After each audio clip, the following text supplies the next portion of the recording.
Andou aí atrás é uma Rafzu? Não, é cenário. Ah, é? Ah, eu preciso mostrar uma foto das minhas plantas. Ali perguntou o que que eu faço. Eu faço tanta coisa. Ah lá, então vamos lá, vamos começar a nossa conversa hoje, conversa sobre redação, porque aqui na varanda pode. Vamos lá, estamos aqui com o nosso podcast, hoje com duas convidadas especiais, a nossa professora Maria Beatriz Gameiro Cordeiro Olá. e a Letícia Santos, e eu vou deixar elas explicarem o que elas estão fazendo aqui. Pode começar, Bia. Então, muito prazer. Eu sou a professora Maria Beatriz, do Instituto Federal de Ciências, do Instituto Federal de Ciência e Tecnologia. Eu ia falar de Ciências e Letras. Do Instituto Federal de Ciência e Tecnologia, o IFSP. Tem gente que fala IFISP, IFESP. Eu gosto da pronúncia IFSP porque eu sou chata. No máximo, IF. E, enfim, o IF é uma instituição muito bacana, de qualidade, oferece o curso de ensino médio regular integrado ao técnico, então tem técnico em automação, tem técnico em química, os estudantes que saem do ensino médio lá, com certeza conseguem passar no vestibular, escrever uma boa redação, né, Hugo? Porque também eles contam com o apoio dos licenciandos, dos nossos estudantes da licenciatura em letras, como, por exemplo, a Lei e a Gi, que são duas alunas da letras muito especiais. E, assim, eu sou fã do Instituto Federal, além do médio, tem a graduação, tem graduação em Química, graduação em Letras, eu atuo sobretudo na graduação em Letras, estava também no mestrado profissional, quer dizer, ainda estou até o final do ano, mas eu pedi para me desligar para ficar mais com a Letras, que é a minha praia. O mestrado é muito bom também, mas ele estuda educação profissional e tecnológica.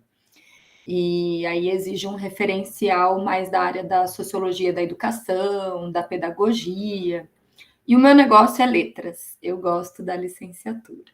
É Ah, isso. mas ser letras é isso, né? A gente brinca que é muito interessante como que a gente tem uma ideia meio errada do que é ser estudante de letras, mas depois que a gente entra, é É uma um delícia. universo É um muito universo. é um universo muito grande. Por exemplo, falar que faz letras é assim, cada um tem uma afinidade com uma área. Então, há alunos que gostam mais que se identificam mais com a área da literatura, outros com a análise do discurso. O Hugo é meio flexível, né, Hugo? Mas o Hugo é sobretudo do inglês, né, Hugo? Aí tem estudantes que vão para a parte de língua portuguesa, outros que focam na gramática, outros que focam no texto, enfim, é um universo, né? O pessoal pensa que a gente sabe tudo, que nós somos dicionários ambulantes, mas não é bem por aí, a gente se especializa em uma ou outra área. Não, e falando em especialização, a gente tem essa aluna, né, que assim despontou no primeiro semestre dentro de redação, né, de aula de redação, e assim é a nossa referência. Parece que não, estamos no terceiro ano, mas é a nossa referência é ela e a Gi.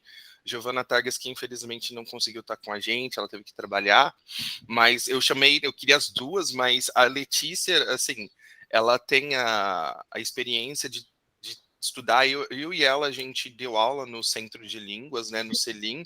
Eu entrei com francês e ela entrou com a redação para Enem.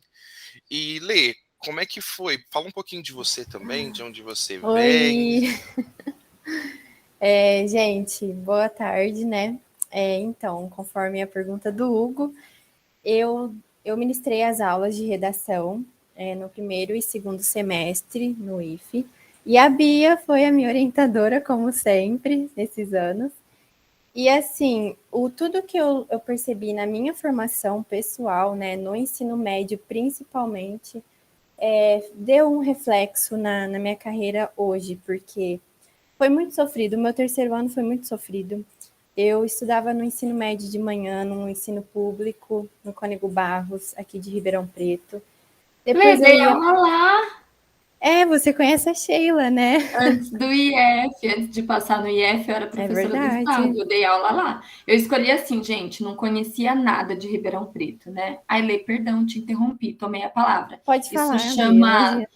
Eu roubei o turno, viu, da fala É da Lê. uma conversa, não Faz tem parte da problema. conversa, exato. Mas só para contar essa história que é legal. Eu comecei a dar aula na faculdade, era faculdade SCOC ainda, quando eu comecei a dar aula. Faculdade SCOC, depois virou Estácio, não, depois virou Centro Universitário, SEB, depois virou Estácio, agora nem sei mais o que tá, que a Croton comprou, nem sei.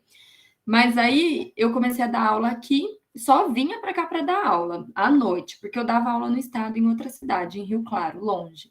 Aí eu falei, vou ter que mudar para Ribeirão, né, por causa do COC. Falei, vou escolher uma escola aqui. Vou escolher essa com o nome de padre, Cônego Barros. Escolhi, é uma escola maravilhosa. Ai, Bia. Não, e eu gostava muito de lá, mas assim, foi um período meio assim complicado para mim, por várias questões. E eu ia para o ensino médio, né, de manhã, à tarde eu inventei de fazer um curso técnico, porque eu achei que eu iria arrumar um emprego bom, e não foi, não deu certo. E foi Técnico em de que, Lê, técnico você em fez? nutrição e dietética. Eu achei que eu ia trabalhar no HC, só que eu descobri que eu só conseguia emprego no Girafas. Eu fiquei muito frustrada e assim, eu esqueci isso, né? E aí à noite eu ainda ia pro cursinho na USP de medicina. E a USP fica muito longe da minha casa, então era assim, todo dia pegando 2 ônibus.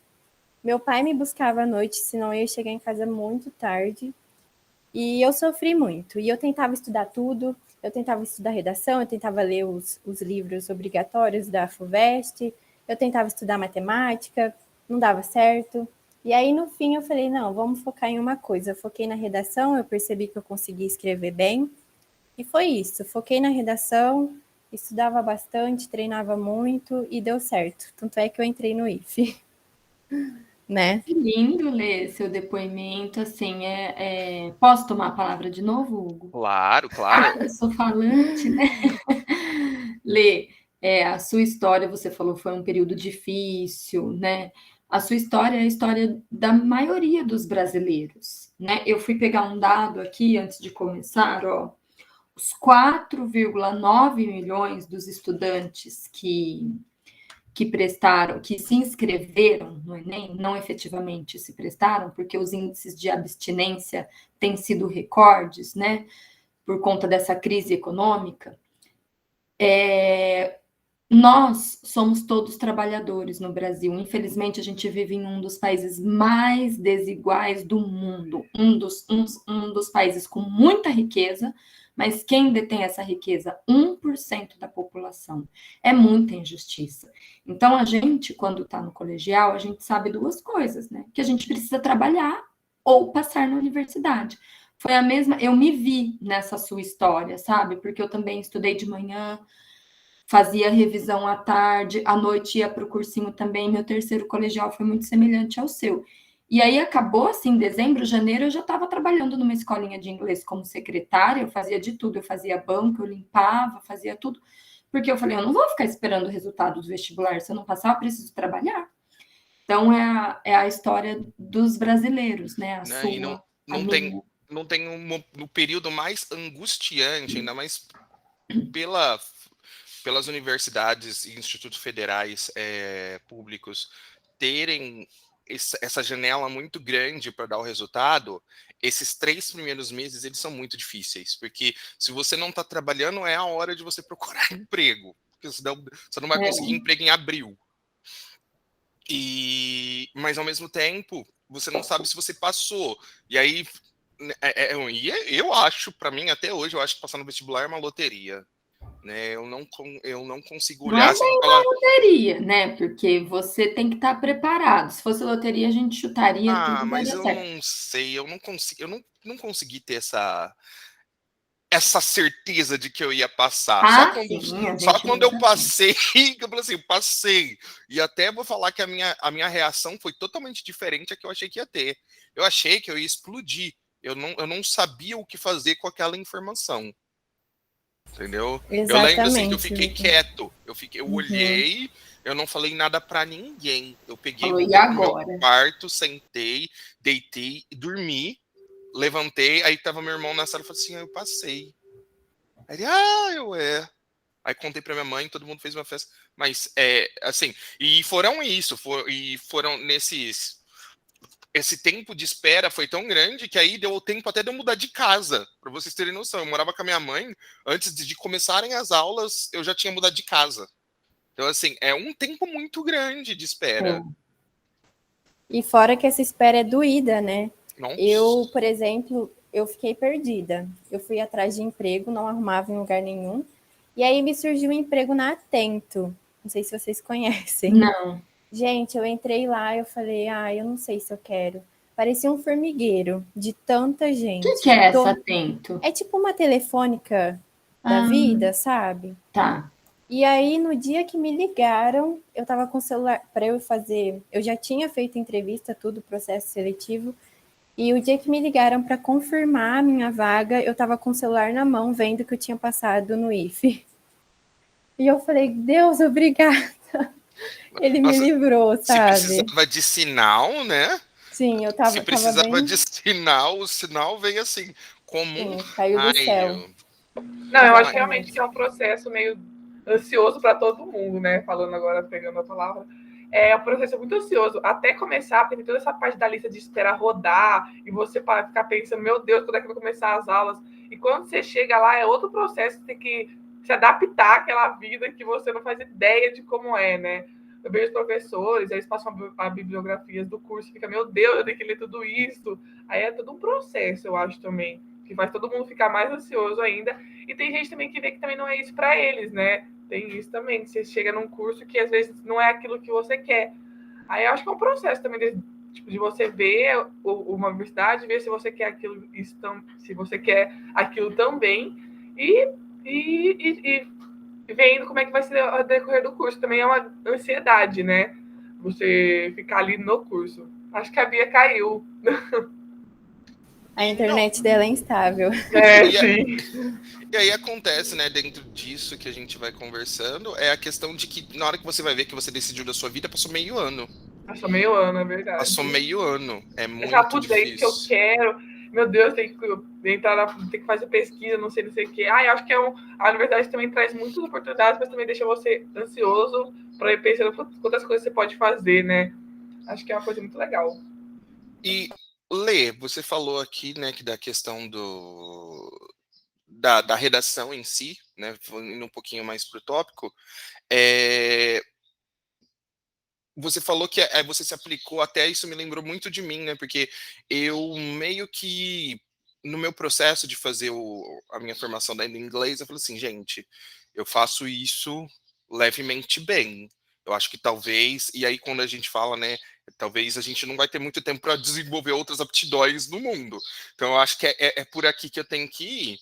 Né? Você sentiu, você achou que talvez você chegasse assim, por exemplo, no IFE ter essa oportunidade, né? Porque a gente também não tem essa noção. Às vezes eu falo para as pessoas que eu não tinha noção de quando você entra numa universidade ou, né, num instituto federal que você tem muita possibilidade. Eu achava que eu ia entrar lá, assistir minhas aulas, tirar minha nota e ir embora. Não.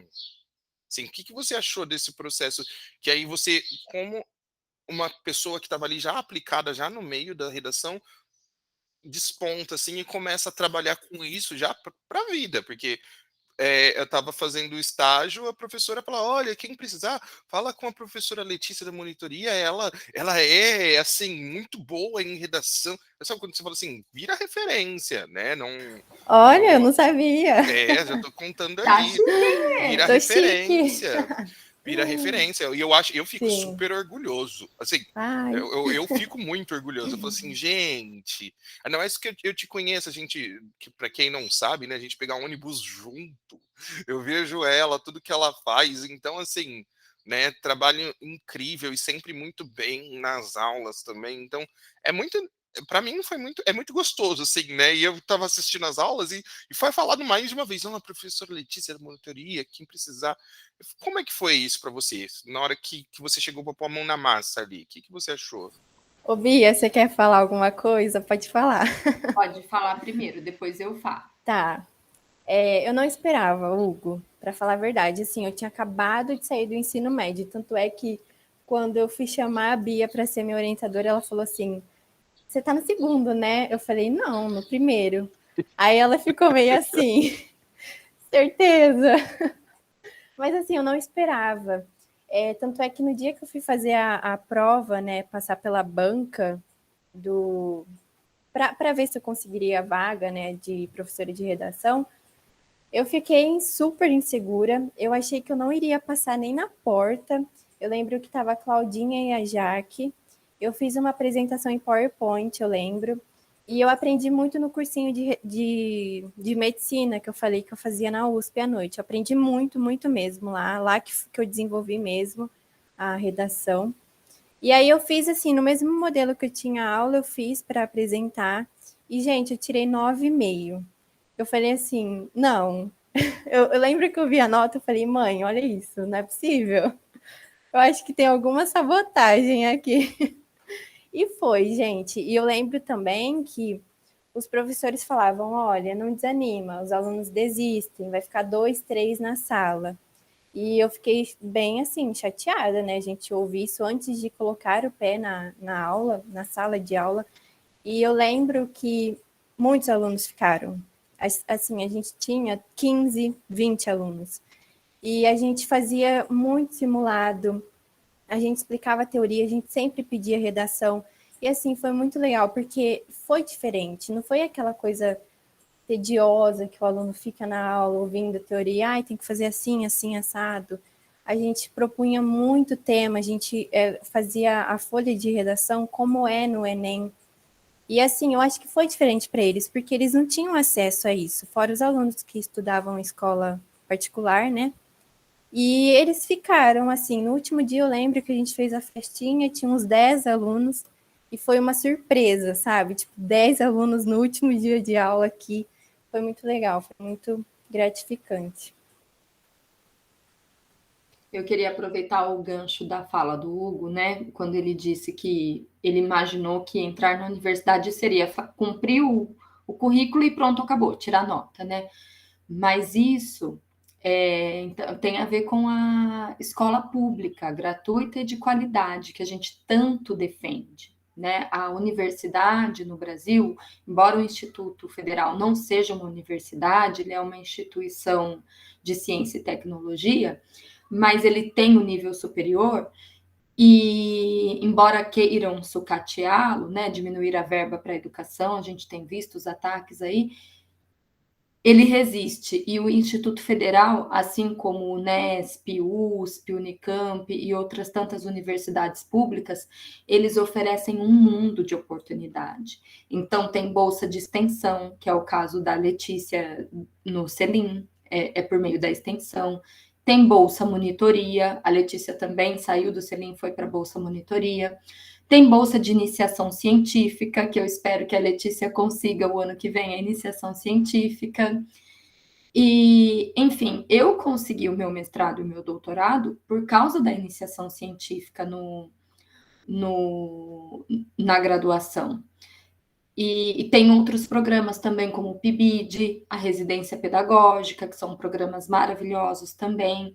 Então, o estudante esforçado, responsável, porque infelizmente tem muita gente que não quer ter responsabilidade, quer as coisas, mas não quer ter responsabilidade. E aí não consegue, se queima, gente, se queima. Eu, por exemplo, todo mundo sabe, eu só pego aluno bom, não adianta vir aluno sem responsabilidade, que eu não vou pegar para fazer uma iniciação científica, para fazer uma bolsa. Então, quem é responsável tem oportunidade na universidade pública. É por isso que a gente defende tanto, não é só dar aula. O professor faz 1000 coisas além de dar aula. As meninas que me acompanham veem esse trabalho todo que a gente faz além das aulas. Agita no PIBID. O PIBID foi um programa que é de iniciação à docência, foi muito prejudicado pela pandemia, mas resiste também, a gente está aí. certo? Hugo, vou ficar quieta, senão a Não, gente não chega no tema da imagina. redação. Mas essa questão do se queimar também. Bia, a gente faz pra gente, tá? Eu falo isso, é nossa conversa. E a gente tá muito feliz de ter você. Eu sei que você conversa bastante, por isso que até que a gente gosta, e a gente vai chegar uma hora no tema, fica tranquila. Mas não, uma questão que eu gostei bastante é essa questão do se queimar. Né? Eu acho que, pelo menos para mim, como eu já tinha uma noção profissional grandinha quando eu entrei, eu sabia que você não pode chegar ali, assim, qualquer respiração que você dá lá dentro é currículo. Tudo que você faz dentro é seu currículo. Então, assim, você respirou esquisito na aula do fulano, ele vai olhar e falar assim, não vai fazer comigo. Você você não está se empenhando numa coisa Eu que tô rindo aqui, mas é mais ou menos assim. é Não mais ou é menos assim, assim. respirou torto, mas tem. A gente Mas observa, tem, gente. entendeu? Então, acho assim, a gente tem que ter, sim, essa noção de que tudo reflete e a partir do momento que qualquer responsabilidade que a gente pega ali não é a gente, não é o Hugo, né? E talvez é isso que, quando a gente trabalha, a gente tem essa noção de empresa. Quando um adolescente, ele não tem essa noção de que o que ele está fazendo tá levando um nome que vem na frente, que depois vem ele, né? E a instituição, e todo mundo sabe, a instituição meio acadêmico, ele é bem rigoroso, né? A gente discute, às vezes, a questão é, do rigor. Ah, nossa, mas precisa ser assim, mas aí, ao mesmo tempo, a gente olha, se a gente não tivesse o rigor horroroso que a gente tem, a gente não ia ter vacina hoje, que a gente acredita porque a gente conhece a metodologia científica e sabe do rigor científico e sabe que tudo foi feito dentro de um rigor para atender o melhor possível. E isso não é porque muitas pessoas não enxergam letras como ciências, que não é, né? Senão a gente vai sair educando as crianças de qualquer jeito, né? Nossa, Mas, é Bia, ciência sim, é né? E super, é precisa a do rigor, ciência, precisa de inclusive, né? um A ciência da método. palavra. Exatamente. Eu lembro, meu Deus, quando que foi que você falou? Mas eu não lembro exatamente, foi numa aula que você explicou pra gente que você fez um trabalho muito interessante com redações do Enem, voltando um pouquinho aqui, já indo pro... E eu queria que você explicasse, se desse sucintamente, se não, pode demorar 2 horas, para explicar como é que foi esse seu trabalho. Ai, que horror, Hugo. Não, vou ser breve, tá? E objetiva. Eu tenho as redações modelo Enem têm me chamado a atenção desde que eu comecei a analisar os textos, os dados, a observar, e aí eu fui para o rigor acadêmico, fiz iniciações científicas, né, sobre esse tema. Então, acho que desde 2000 eu me perco no tempo, 2019, eu venho estudando por meio das iniciações científicas. E o que eu tenho constatado? Primeiro, a grande maioria, eu comecei com aquele dado, né, dos 4,9 milhões que se cadastraram, que se inscreveram, mas não fizeram a prova, né? Esses 4,9 milhões, eles conseguiram isenção da inscrição. O que isso mostra? Mostra que a grande massa é a classe mais baixa, né? Porque atendeu algum requisito ali para conseguir a isenção. E a classe mais baixa, na fala da Letícia, isso apareceu, infelizmente, existe uma dualidade na educação no Brasil. Para a grande massa da população, nós dedicamos uma educação restrita, uma educação mínima. Ele vai aprender a ler, ele vai aprender a escrever e calcular o básico para ele ser mão de obra barata. E a elite, vocês já viram alguma escola de elite, por exemplo, o Colégio Dante Alighieri de São Paulo, São Bento, não sei o quê? Gente, tem uma dessas escolas aí que tem um museu natural na escola, tem um laboratório, é um universo que arrepia de vontade de estudar lá. Eu gostaria de ter estudado lá, imagina o tanto que o aluno não aprende. Então, para a elite, eu estou falando elite, não o povo que paga 700, 500 reais de escola e acha que é elite. Eu estou falando de elite que paga acima de 5 mil uma mensalidade de uma escola. E E eles têm essa educação integral, que estuda ciências humanas, estuda ciências naturais, biológicas, com laboratório, tem prática de esportes, tem quadra disso, tem quadra daquilo na escola, o aluno fica o dia inteiro. E na escola pública, a gente não pode massacrar a escola pública, porque nós precisamos dela e ela é importantíssima. Porém, o governo precisa dar mais investimento para essa escola pública, melhorar a infraestrutura, melhorar a biblioteca, porque não tem biblioteca nas escolas públicas, tem sala de leitura. Sabem a diferença entre sala de leitura e biblioteca? Sala de leitura não precisa de bibliotecário. Então, aí não tem funcionário para trabalhar na biblioteca. Vejam, enquanto isso, na escola particular, o aluno lê 10 livros, no mínimo, por ano, obrigatoriamente, para fazer a prova. E a Letícia percebeu isso de forma empírica, sem o rigor metodológico. O que é de forma empírica? Na prática, observando, sem estudo rigoroso. Observou lá no curso do Selim, os alunos que vinham da escola pública não tinham esse embasamento teórico, esse conhecimento prévio para escrever a redação. E os da escola particular já vinham com esse conhecimento. Então, esses dados chamam atenção. A gente não pode dissociar, separar a escola da sociedade, não dá. Por isso que eu gosto da sociolinguística, que é uma área que relaciona a língua com o social. Então, não há como dissociar. O social, a escola reproduz o social. Se a gente vive em uma sociedade desigual, desumana, como é a nossa, a escola reproduz, certo? E perpetua essa desigualdade. E aí eu tenho estudado essas questões, tenho olhado para a questão da autoria, que o Enem exige. O que é autoria? As pessoas pensam que tem que ter criatividade para escrever a redação. É um mito, não tem que ter criatividade. O estudante tem que ter um repertório sociocultural amplo. O que é isso, gente? É ter uma bagagem de leitura, é conhecer filosofia, sociologia, história, geografia. A gente precisa conhecer o mundo em que a gente vive. E como que a gente conhece o mundo em que a gente vive? Por meio das ciências. As ciências biológicas, as ciências exatas, todas as ciências. Elas que nos permitem o conhecimento do mundo, elas que nos permitem atuar no mundo. Então, por que, Hugo, que todo mundo achou esse tema difícil? Por que todo mundo arrepiou, né? Assim que saiu o tema, eu não tenho redes sociais, isso é um assunto para uma outra live, só para eu falar por que eu não tenho redes sociais, tá? Um dia a gente faz outra conversa.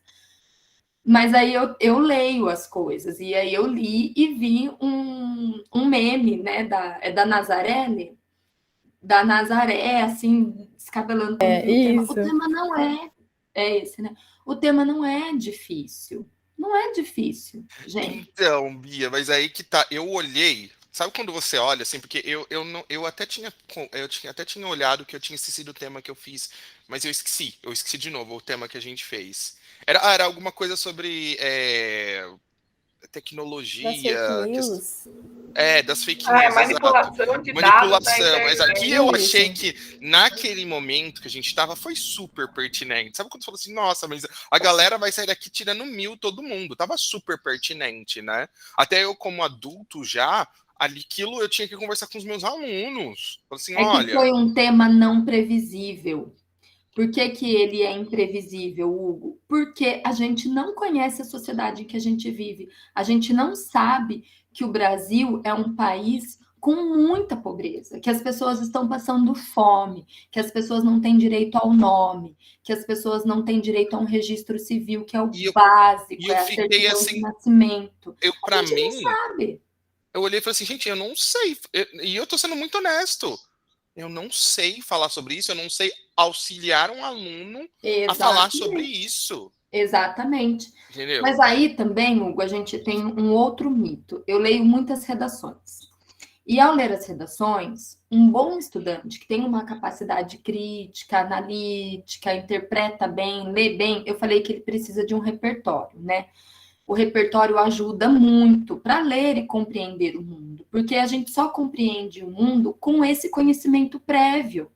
Sem o conhecimento prévio, a gente não entende 100% as coisas. Porém, um estudante que tem uma formação básica boa, que é crítico, que é analítico, ele conseguiria escrever uma boa redação, mesmo sem o repertório, só com a ajuda da coletânea, dos textos da coletânea, se ele tivesse o tempo para refletir, né? Uma coisa que eu tenho questionado muito atualmente, eu sou de outra geração, né? Nem sei, minha geração é o quê? Como que chama? Eu vi esses dias, a minha geração é aquela que é a brega, aquele termo brega, como que chama? Cringe. Essa mesmo, acho que eu sou Mas eu dessa. acho que é a geração Z. É a geração Z a sua. Tá, Geração X, desculpa.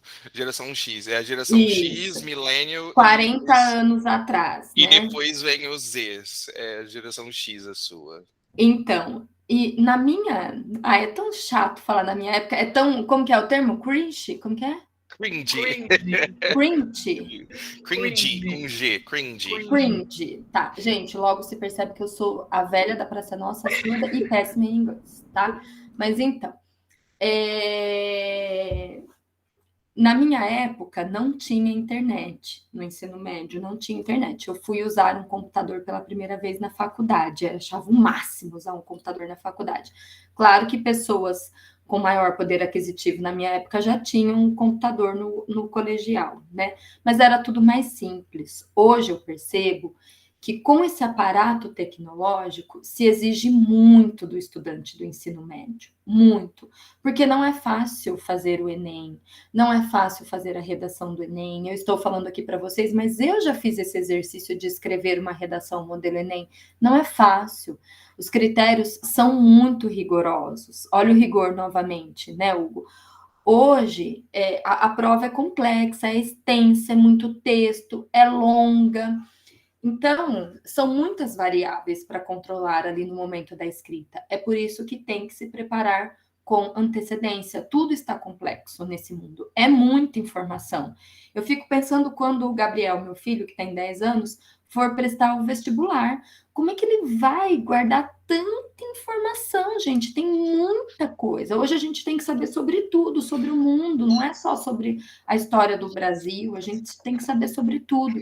Então, vocês, eu tenho dó de vocês, jovens, realmente tenho, é verdade, porque eu acho que vocês são muito massacrados, muito cobrados. É tudo com um nível de exigência, assim, muito grande.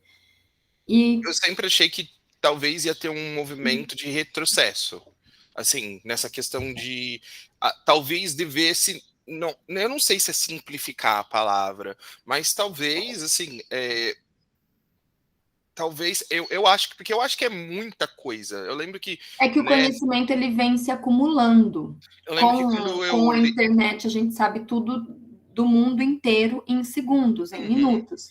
E o conhecimento vem se acumulando. Não dá para voltar atrás, não dá para deixar mais simples. E também não dá para perder o rigor, né, Hugo? A gente falou que o rigor é necessário.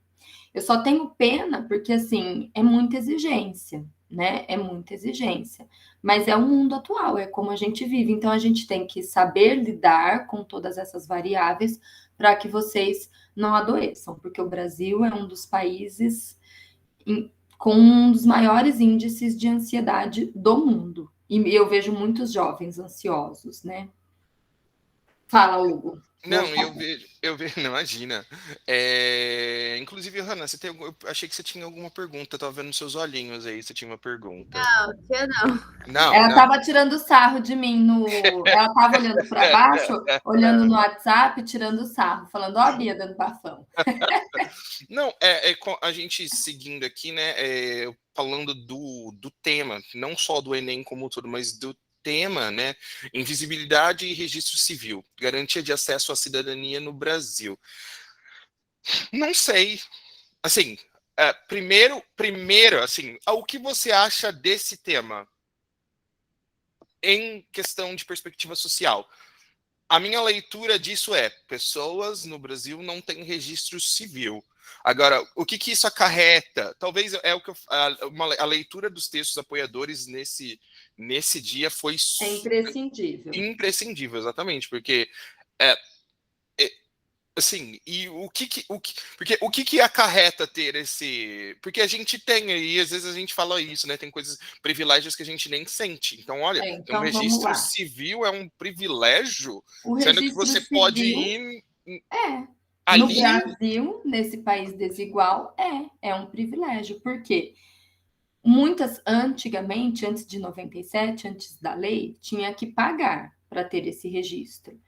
E aí muitas pessoas não tinham esse dinheiro. Gente, a gente vive num país de dimensões continentais. É um país gigante, vocês não fazem ideia. São Paulo, o estado de São Paulo é maior do que país europeu, por exemplo, né? Para a gente ter uma ideia. Maior que a França. Maior que Portugal, maior que a França. Exatamente. Então a gente vive uma realidade muito gigantesca. Tem tribo na Amazônia desconhecida, que a gente não conhece. Um drone captou lá uma tribo, não sei se vai ser dizimada antes da gente conhecer, com esses recordes. Não é recorde, viu, gente? O correto é recorde. Recordes de desmatamento, né, de queimada e tudo. Então a gente vive num país gigantesco. E para nós aqui, numa região metropolitana, e também outro mico que as pessoas falam é falar que Ribeirão eu não quero morar em Ribeirão, é uma cidade, eu prefiro morar no interior. Gente, Ribeirão Preto fica no interior de São Paulo. Ó, meu esposo aqui veio pegar um livro. Embora seja uma região metropolitana, é interior. Tá, beleza. A gente vive numa região privilegiada. Todo mundo, aqui quase todo mundo tem um registro civil. O que é o registro civil? A certidão de nascimento. E o Hugo se perguntava, o que ela faz? Gente, tudo. Para você virar gente, você precisa não só ter o nome. Para você virar cidadão, você precisa ter esse registro civil, que é lá o númerozinho da certidão de nascimento, o nome da mãe. Tudo se pergunta o nome da mãe, vocês perceberam? Para tudo. A mãe é tudo, né, gente, nessa vida. E aí tem lá esses dados básicos. E a partir desse registro civil é que você pode fazer outros documentos, o RG, o CPF, tirar o seu título de eleitor, fazer a sua inscrição em uma escola, no Enem e tudo. Então, sem o registro civil, nós somos justamente invisíveis. É exatamente isso. Então, ele é a condição sine qua non, a gente adora essas expressões em latim, que fica chique, né? Ele é a condição básica, essencial para a pessoa se inserir na sociedade, para ela exercer a cidadania. O que é cidadania? Cumprir os deveres e exercer os direitos. Mas as pessoas parece que são zumbis e não cidadãos. Também não é cidadãos, viu, gente? O plural é cidadãos. Eu acho que isso é reflexo justamente por causa da pandemia, né? Foi um assunto que veio muito à tona por causa da pandemia em si, porque muita gente nessa situação pediu auxílio emergencial, né?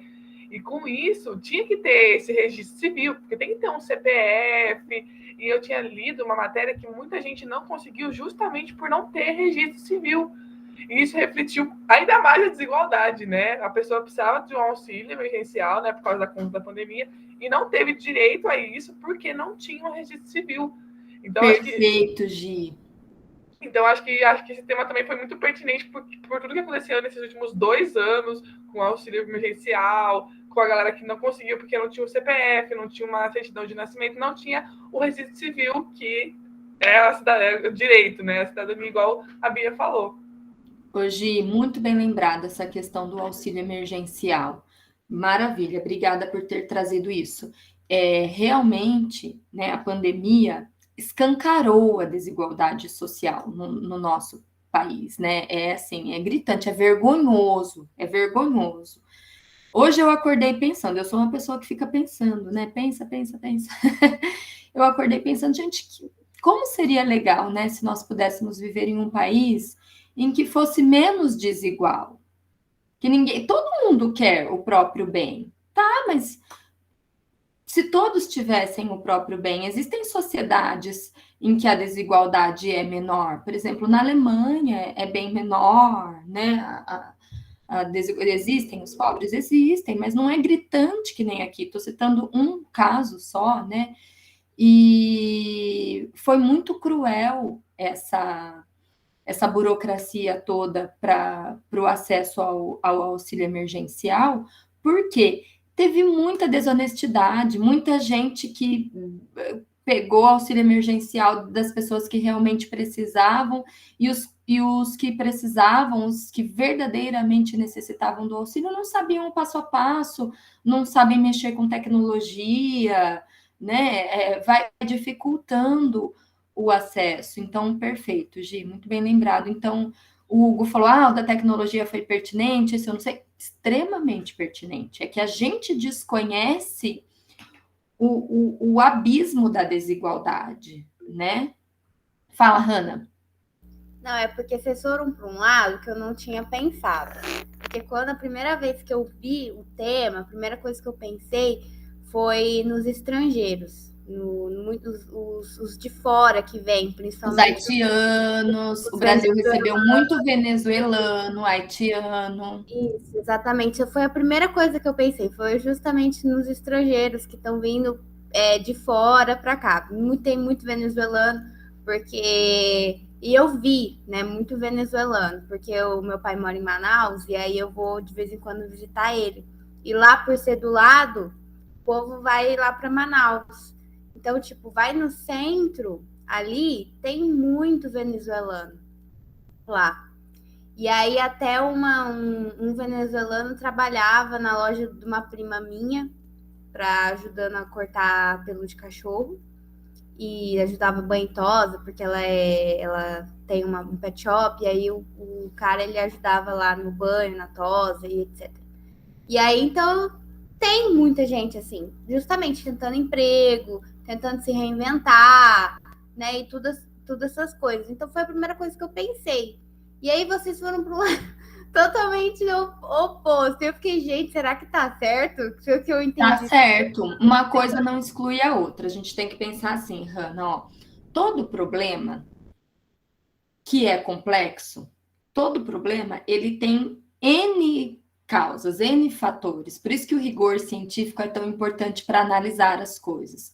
O fato da imigração para o Brasil, dos venezuelanos, dos haitianos, né, e de outras nacionalidades também, mas sobretudo desses dois países, não inviabiliza os brasileiros que já residem no país e que não têm acesso. Uma coisa não exclui a outra. Tem esse caso e tem também dos brasileiros, né, que nascem e não têm o acesso também, tá?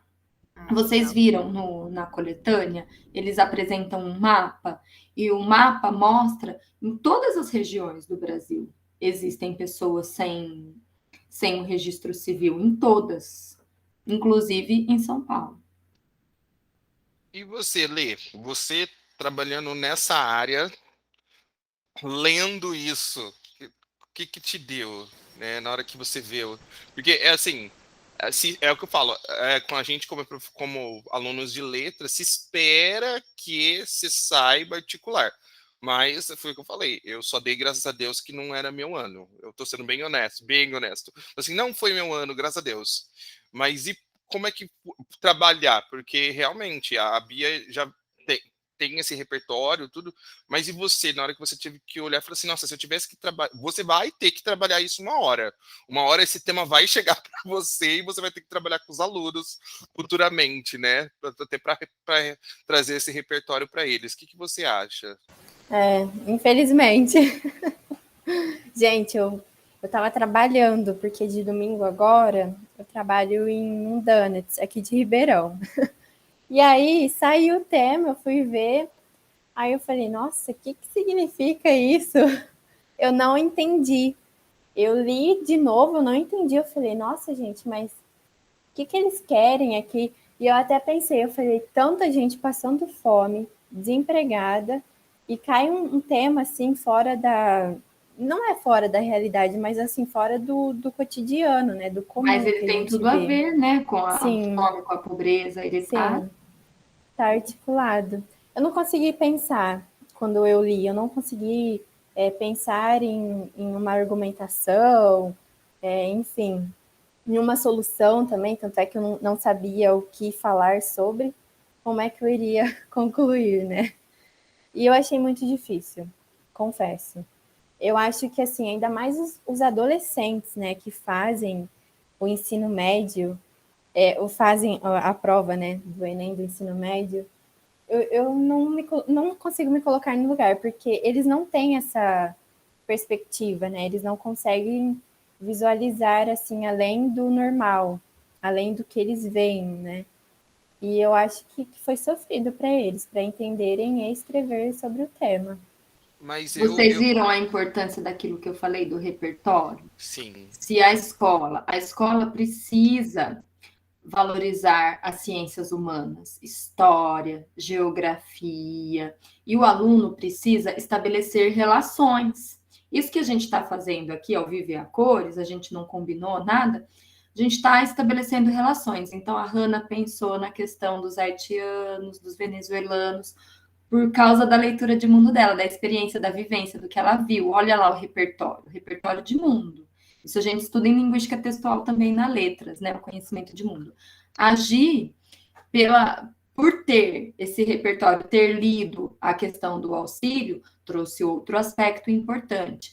Se tivesse um sociólogo aqui, nossa, ele iria apresentar outros N fatores. Um professor de geografia, o Reinaldo Tronto, com certeza, outros. E aí vai, entende? Então, é muito importante o estudante conseguir estabelecer esses nexos.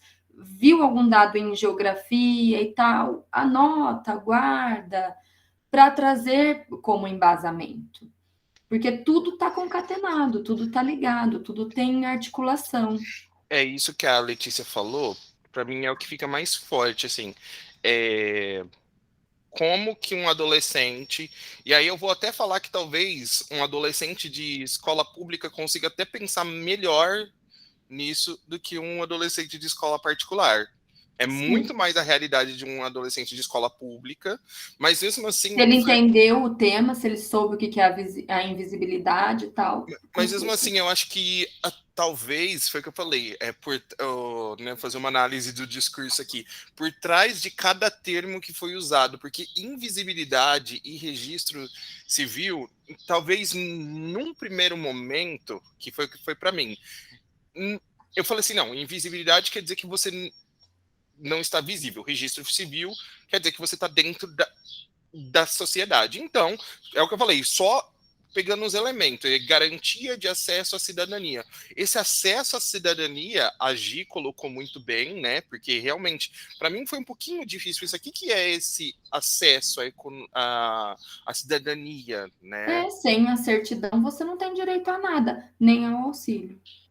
E aí foi realmente, acho que essas talvez nos textos, com essas exemplificações, eu conseguiria seguir, né? Mas eu vou falar que não seria, para mim, isso eu falo como aluno, não seria a minha melhor redação. Não seria a minha melhor redação, com certeza. Fala, então, Gi. agora falando o que a Bia falou, mas realmente ele ia ter que associar muitas coisas que aconteceram no Brasil ultimamente. Foi o caso da Hannah, dos venezuelanos chegando no Brasil, no caso da pandemia e o auxílio emergencial. Ele realmente tinha que ter esse repertório sociocultural que está acontecendo aqui no Brasil ultimamente. Essa vinda dos imigrantes por causa dos casos da Venezuela, aí você tem que entender o caso da Venezuela, aí você entender por que eles estão vindo para cá, aí você tem que entender todo o contexto da pandemia, entender todo o contexto da... Precisa ler, gente. Resumindo, precisa ler, né? Precisa ler jornal bom, não é qualquer coisa. E as pessoas ficam muito tempo conectadas, mas eu acho que elas só ficam vendo videozinhos, sei lá o quê. Tem que ver jornal bom, tem que ver Carta Capital, tem que ver O País, Folha de São Paulo, né? Jornal bom, imprensa boa, não fake news. Os problemas são isso, porque tem muitos jornais que propagam notícias ruins, então os alunos têm que procurar lugares que tenha notícias reais mesmo, porque aí entra o nosso tema que a gente pegou quando a gente fez o Enem, que é o tema da manipulação de dados, fake news, é tudo relacionado. Pode falar, Ali. Olha, eu desesperada.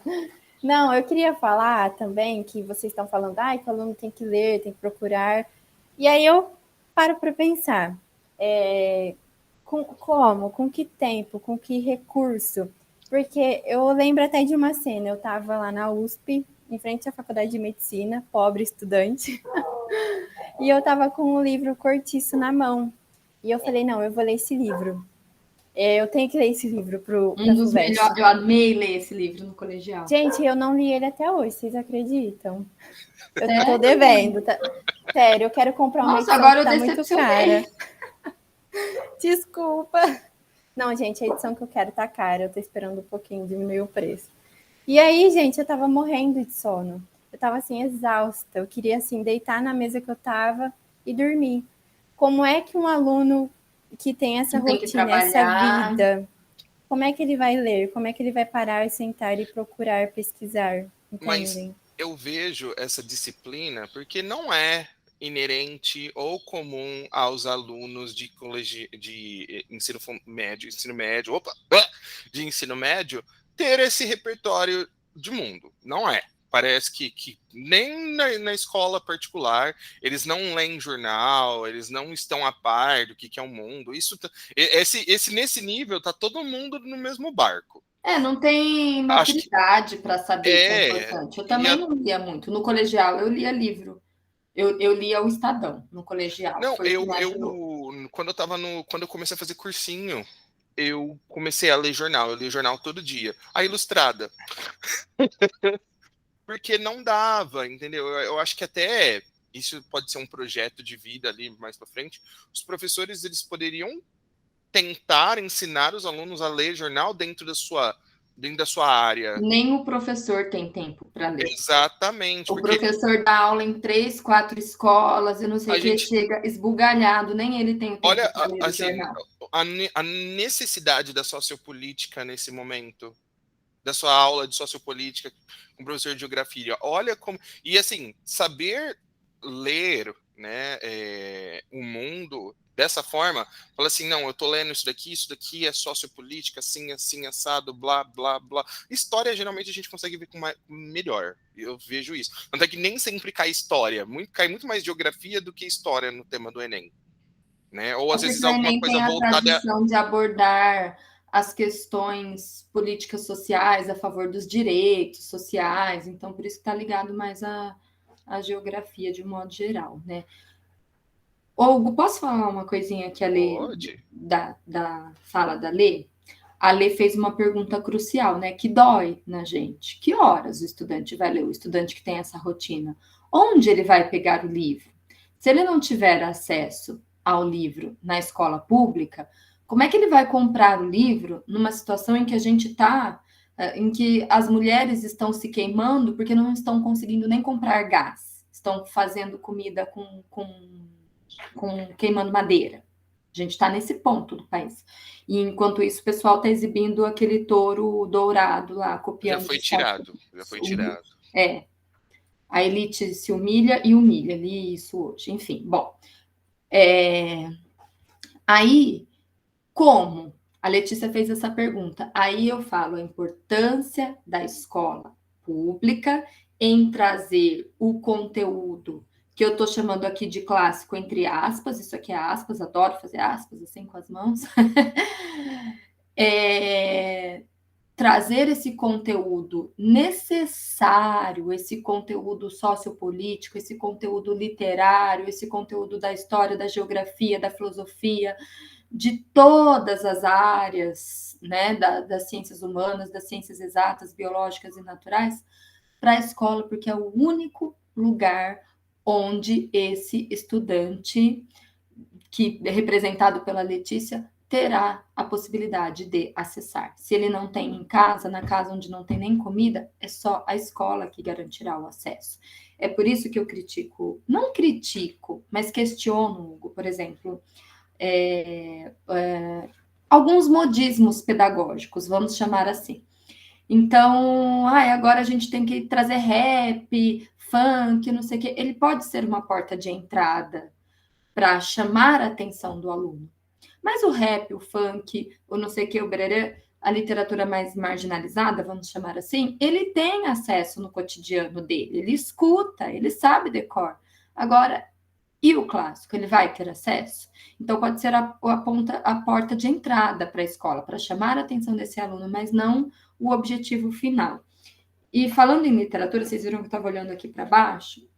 Eu acabei de ler esse livro, que é de literatura marginal, inclusive, que se chama A Rainha do Cine Roma. É de um...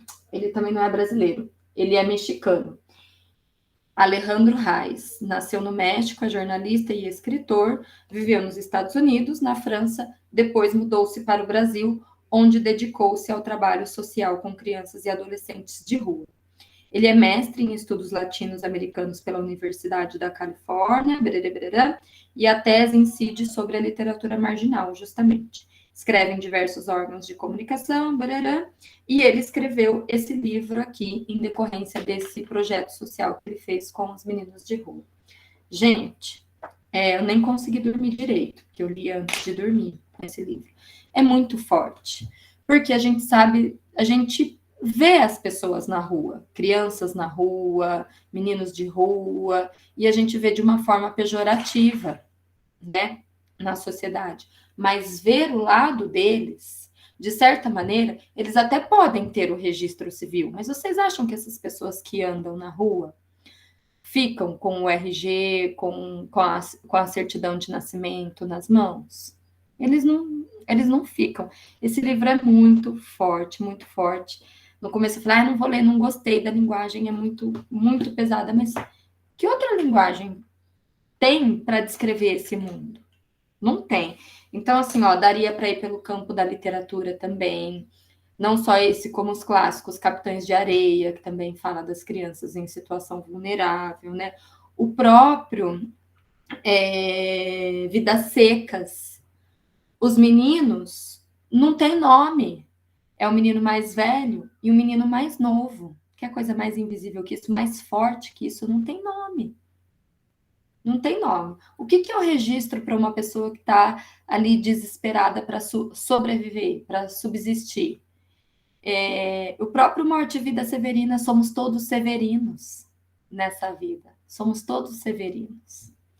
Então, pela minha experiência na correção aí, Hugo, a gente percebe que precisa de um treino para o Enem, precisa de um preparo. Na hora, se o aluno for pego de surpresa, realmente ele vai ficar, você ficou mesmo ali na frase, meio perdido.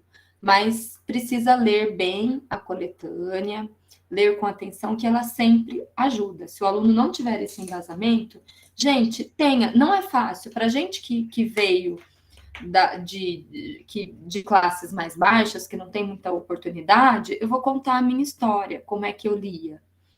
Então, eu também estudei na escola pública. Na minha época, faltava o professor de química, de inglês e tinha mais um que faltava. E eu estava louca porque eu queria passar no vestibular, porque ou eu passava no vestibular ou eu estudava. E aí, quando o professor faltava e vinha um substituto, a sala pegava fogo. E eles ficavam rindo e não sei o quê. Eu pedia licença, saía, ia para a biblioteca e tentava ler os livros do vestibular. Nesse horário, em outros, quando está no ônibus. Então, assim, nessa complexidade, nessas dificuldades, a gente tem que aprender a estudar. Eu sempre falo que o bom estudante é aquele que sabe estudar sozinho, que busca os caminhos. Ele tem autonomia intelectual para buscar, porque o conhecimento está todo disponível aí hoje. Quem que é a pessoa que se destaca hoje? Aquela que consegue ler, interpretar, resumir, parafrasear. Então, gente, é difícil? É complexo? Mas estudem. Vocês têm alguns caminhos, alguns exemplos da Lê que venceu. A gente já pode considerar a Letícia vencedora, porque já está no 3º ano, teve bolsa, e daqui a pouco se forma, vai conseguir um emprego melhor, por aí vai, tá? É isso. Acho que eu encerro, Hugo. Tô falando demais, né? Preciso fazer almoço, gente. Ela não sai sem contar os hobbies dela, viu? Tá bom. Peraí, o Hugo tá fazendo alguma coisa lá, respondendo. Lê, então, Hugo, enquanto você está apagando seu incêndio aí, eu posso falar dos meus hobbies? Então, as pessoas, os meus alunos, eles ficam muito curiosos, porque eu não tenho redes sociais, eu não tenho Instagram. Quer dizer, eu até criei um Instagram para ter, porque eu tinha que acompanhar os estudantes do PIBID, mas eu não acesso, não gosto, não posto nada, enfim, então é como se eu realmente não tivesse. Não adianta me seguir porque eu não posto nada, não faço nada, tá? Tem muita gente que tenta me seguir lá, nem sei. Enfim. E também não tenho Facebook, não tenho Twitter, não tenho redes sociais. Aí a Letícia perguntou: o que você faz nas suas horas vagas? Bom, eu trabalho bastante, eu trabalho 40 horas semanais para o IF, né? Então, boa parte do meu dia eu estou aqui no computador, corrigindo textos, lendo, escrevendo artigo, escrevendo projeto, dando aula, preparando, enfim. Quando eu não estou fazendo isso, que eu tenho um tempinho, eu gosto de ler. Eu mostrei o último livro que eu li aqui. E assim, meu marido fica louco. Fala, Beatriz, tem livro para casa inteira. Então eu deixo um livro no banheiro, um na cabeceira da cama, um ali. E eu vou lendo. Pego um aqui, outro ali, vou lendo 3. Eu sou uma pessoa religiosa, então eu gosto de rezar, eu rezo um pouquinho. Mas o meu hobby, o oficial, é andar de bicicleta no mato, nos canaviais da vida. Então, meu desafio tem sido esse: pedalar de MTB, mountain bike. E é muito gostoso, porque eu amo a natureza, eu gosto das plantas, eu cuido dos meus cactos, das minhas orquídeas, das minhas suculentas. Eu sou mãe, eu gosto de ficar com o meu filho. Então, por exemplo, ontem à noite eu estava montando um quebra-cabeça, eu passei com a cachorra, eu converso com as pessoas ao vivo e a cores, eu gosto dessa interação ao vivo. Quer falar comigo? Fala comigo no WhatsApp, uma conversa pessoal e tal. Eu gosto de conversar. E aí, como é que você tá? O que você tem feito ultimamente? Não tem mais graça. Eu já escrevi um texto sobre isso, mas eu não sei onde ele tá. Porque, assim, as pessoas acham que, como tá tudo público, tudo. Aí se vê, você fazendo tal coisa, ele já sabe tudo, não tem mais nem o que conversar. Eu acho isso tão estranho, tão esquisito. E aí, quando eu vejo, assim, alguém que eu não vejo faz tempo, eu falo, nossa, seu filhinho cresceu e tal. A pessoa me olha com uma cara assim, tipo, mas nossa, em que planeta que ela vive? Ela não vê meu filho nas redes sociais? Não vejo, gente, não vejo, porque eu vivo, sei lá, acho que eu sou muito egoísta, eu vivo a minha vida, eu tenho vida verdadeira e não fake. Porque o que eu vejo nas redes sociais, eu tive Orkut, gente. Eu tive Orkut 1 mês.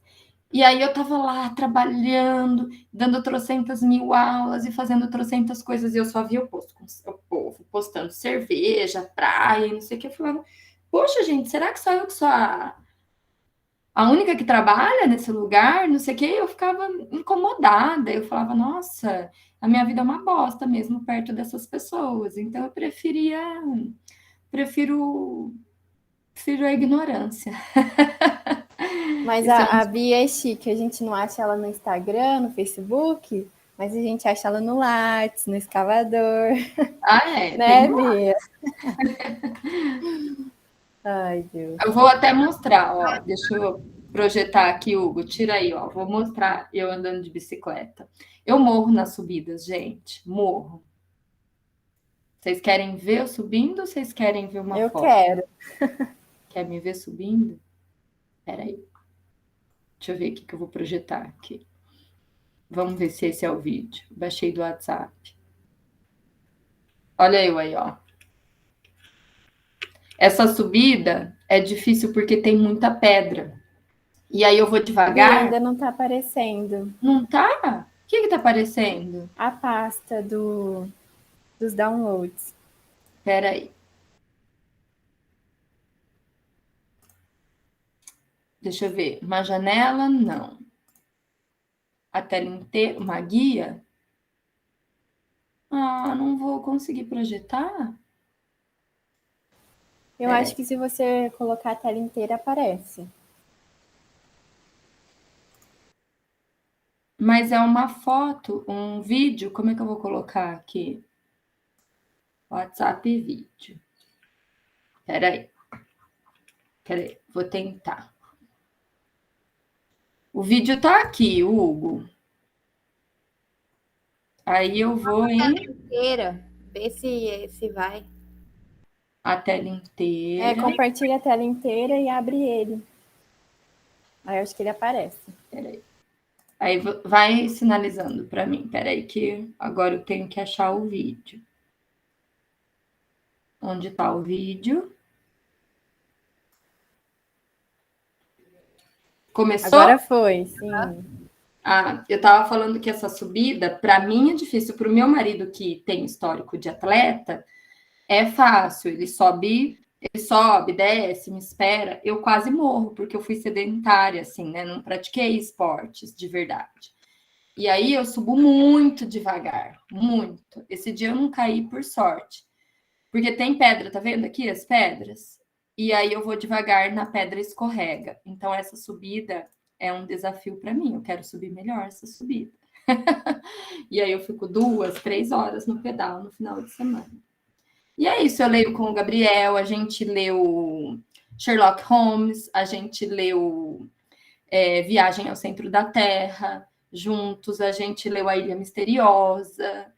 O Gabriel gosta de ler, e comigo. Então a gente vai lendo juntos. Sozinho ele lê só porcaria, Diário de um Banana, essas coisas aí. E eu cozinho, não gosto muito de cozinhar, mas eu tenho que cozinhar. É assim vai, gente. É a vida ao vivo e a cores. Acho que a gente terminou o nosso encontro agora com o vídeo da Bia subindo a canavial lá. É isso aí. Acho que foi um bom jeito da gente terminar hoje. É isso aí, as subidas são difíceis, a vida é uma constante subida, se é que a gente pode criar uma metáfora bonitinha aqui para terminar. E a gente tem que ter força e superar as pedras do caminho. A subida. Ai, obrigada por vocês virem, né? A Letícia e a Maria Beatriz, Nós que agradecemos. Aqui no Varanda Pod, né? A gente agradece bastante. Eu que agradeço o convite, viu, gente? Vocês viram que eu não falo nada, podem me chamar. Pode deixar. Então é isso, né? Até a próxima, gente. Tchau, Até pessoal. a Obrigada, viu, gente? Tchau.